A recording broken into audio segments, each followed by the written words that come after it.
Hi guys, இப்போது நம்ம ஒரு சேனலில் வந்து ஒரு குட்டி மீனு விழாக்கு பார்க்க போகிறோம். அது என்னன்னு பார்த்தீங்கன்னா, நம்ம ஊரில் கோயில் கும்பாபிஷேகம் இருந்துச்சுங்க.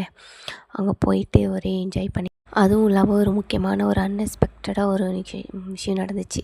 அது என்னன்னு பார்த்தீங்கன்னா, நான் ஒரு முருக பக்தருங்க. அதுமாதிரி நீங்களும் முருக பக்தர் யாராவது இருந்தால் நம்ம சேனலுக்கு வந்து சப்போர்ட் பண்ணுங்கள், கமெண்ட் பண்ணுங்கள். ஆல்ரெடி நான் கோயிலுக்கு போனது லேட்டு, பட் இருந்தாலும் கரெக்டாக நம்ம முருகரை வந்து தொட்டியில் ஆட்டும் போது போயிட்டு நானும் ஏதோ ஒரு சாமி தான் அப்படின்னு நினச்சி ஆட்டிகிட்டு இருந்தேன்.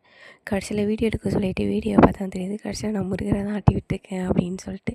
ஸோ ஹாப்பி, ஜாலியாக என்ஜாய் பண்ணணும். உங்களுக்கு இது மாதிரி அன்எக்ஸ்பெக்டட்